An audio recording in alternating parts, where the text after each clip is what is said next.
of the busiest Kapuso stars around at siya ang ka-love triangle nila Mark and Jeneline sa soap na Ikaw Sana. Let's welcome Pauline Luna.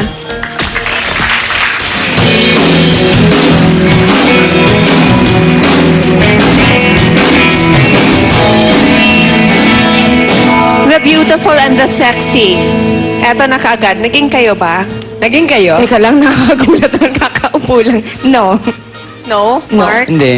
Hindi mo man lang siya pinagtangka ang ligawan. Hindi, siguro yung time na naging sobrang close kami ni Pao, yung first naming trabaho nga sa Hong Kong. Tapos, siguro yung relationship na na-develop, imbes na mapunta sa isang mag-boyfriend at mag-girlfriend, parang naging friendship. Naging sobrang close kami as best Sobrang friend. deep friendship talaga. Anytime I need anything, I have a problem, I'm happy, siya talaga yung pinag-sharean ko. Talaga? Kahit ako, pag may problema, text ako sa kanya, tawag ako. From the time you met each other until now, the friendship has remained. Ganun pa rin kayo ka-close? Yes. Totoo bang nagselos daw si Dennis dahil kay Mark? Hindi. Yun nga yung misconception ng lahat kasi sobrang close namin. So yung mga iba, they put meaning into it. Pero we're just really close. Naku, kasama rin natin ang isang expert pagdating sa larangan ng pag-ibig. Kanina pa siya nakikinig sa usapan natin, Mr. Fu! Ganon! Anong opinion mo, Mr. Fu, sa sinasabi nila? Mga etsosero. Diyos! Feeling mo? Hindi naman. Hindi, meron naman talagang ganon na sobra talagang close na babae at lalaki. It happens naman. Meron pa tayong isang magkukonsulta kay Mr. Fu. She's on the line right now. Hello? Te? May question ka for Mr. Fu? Opo, Mr. Po. Gusto ko lang po kasi tanong. Meron po kasi isang guy. Halos lagi niyo po akong pinagpapalit sa Dota. Teka. Nakakaloka. Hello? Bakit? Hello? Parang kilala mo ba ito Hello? nagtatanong? Hello? Hello? Mushi? Ikaw ba yan? Mushi? Ganon? Whatever that means. Kilala na. Ano yan? Yeah, pero kilala niyo Mushi. Nakaka-relate ka. Kilala mo siya, Kilala ko Mark. na siya. Sino And yan? for the Siya, record, Mark. she is Si Ina. Ina. Ina Asisio. Sige, Mr. Fu, sagutin mo muna bago ako magbigay ng tanong. Correct. ha? Nang pinagpalit ka sa computer game, ganun ba? Parang mas may time sa computer kesa sa'yo? Opo. Kulang na lang pumasok ka dun sa computer game para mapansin ka. Ganito lang yan, te. Siguro kung merong hilig yung isang lalaki sa isang computer game, halimbawa, since mahal mo yung tao, may moment na aralin mo, makipaglaro ka sa kanya, wag yung parang isolated yung ginagawa niya. Kung kaya naman ang powers mo. Ngayon, kung medyo parang mas mahalaga yung laro kesa sa'yo, parang mag-move on ka na. Mag-let go ka na. Pero kung gumawa ka na ng effort, halimbawa, matutunan yung laro, ma-appreciate mo yung laro, makipaglaro ka sa kanya ng bonggang-bongga na para walang bukas, go! Hindi po. Ay, hindi. Ayaw niya. Kasi magpapaturo po ako kay Mark. Mushi! Mega, no? No, yung magpapaturo naman pala. Sige. Opo. Akong bahala. Anong, ay, siya daw. Turuan mo ako I like it. That's my boy. Akong That's the bahala. kind of man a girl should have. Yung mga akong bahala. Di ba, Wilmalyn? Teka, Mark, sagutin mo muna ako. Ano ibig sabihin ng mushi-mushi? Wala lang. Wala lang. Wilmalyn. Wala lang. Parang... Hindi. Bakit parang naka-blush on ka na ngayon? Nakainom Mark? yata ako. Biglang nag-init yung... namula si Mushi. Hindi, Te. Hey, Mark. So anong score sa inyong dalawa ni Ina? Hindi, kami Nina. Siguro, Mushi lang. mushi lang. Hindi kasi nag-start yung nagkakilala kami sa Lunas. Angelita days. Oo, yan. Ay, ang ganda-ganda pa naman ni Ina. Yun yung first time namin na nagtrabaho and siya rin yung una, yung naka-love team ko din siya sa Angelita. Then after nun, ayun na, naging close na ako sa family niya. Okay, thank you, Ina. Thank you. Thank you, Ina. I love Thank you it. po. Don't you just Bye-bye. miss yung mga ganong Oo. times, Wilmalyn? Meron ka bang mga mushi-mushi rin before? Wala pa naman so far, pero hahanap din ako ng sarili kong mushi. Sama kita. Up next, ano naman kaya ang love problem ni Pauline? Stay with us. To ask Mr. Fu about her love problem. May love problem ka ba? Actually, not now. Yes. But, kasi I think my love problem is every time I get into a relationship, I give my all. Parang, pag merong siyang hinihingi, nagko-compromise talaga ako. I don't even think if it's, gonna do me any good. Ayoko na lang makipag-away. But then it doesn't last. So, you think problema ba yun? Hindi naman problema yung pagbibigay ng pagmamahal ng bonggang-bongga ng todong-todo. Kasi, di ba parang pangit naman na i-restrict mo yung sarili mo na magmahal ka. Pero dapat medyo kalkulado mo yung mga ibinibigay mo.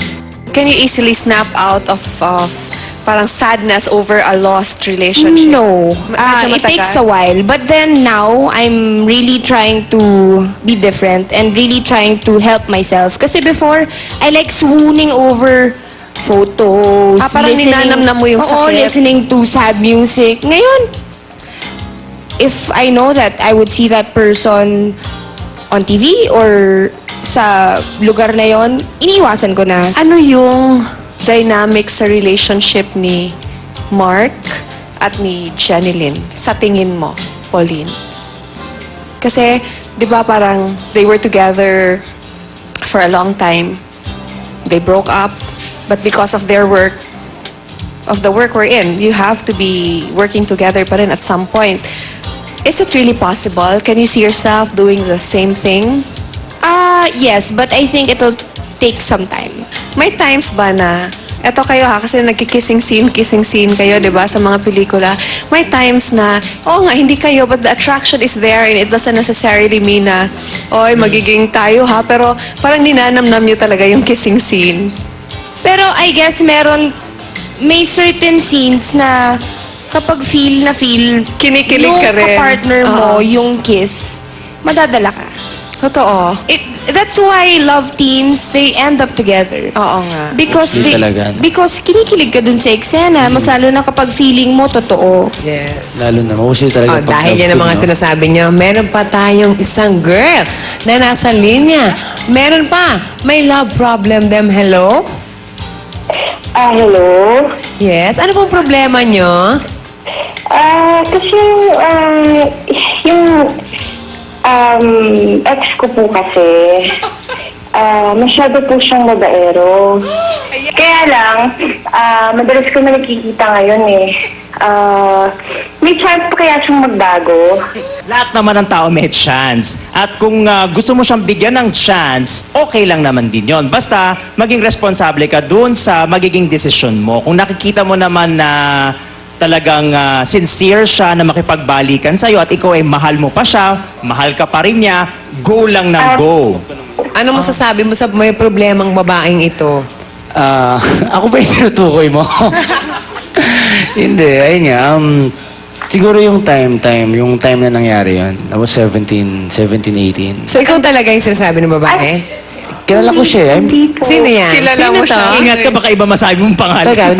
Teka, ako ba yan? Ako ba yan? Jen? Oh. Sparks!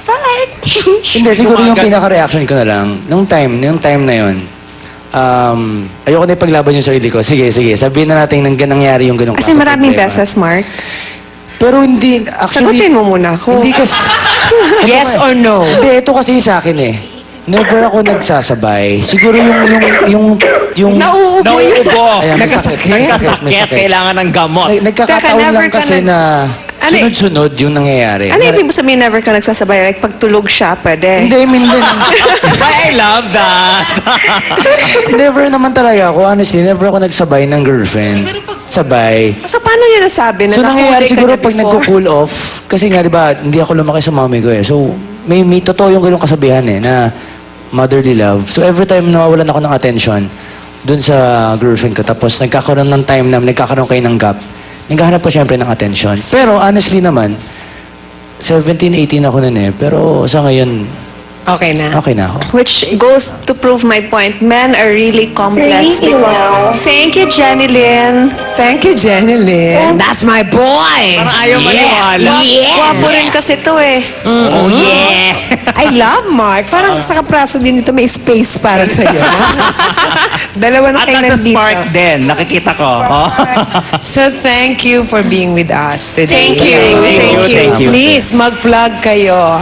Sana po manood po kayo ng Ikaw Sana. That's every day, 6 p.m. po bago mag-24 oras. Madami pa pong mangyayari kay Eliza Montemayor, Sofia Montemayor, tsaka kay Michael Olivares. Yes, ayan po.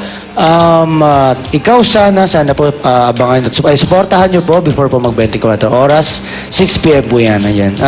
Thank you po sa Bizarre, Flawless, Dr. Vigabello, Am Boulevard, Reebok, and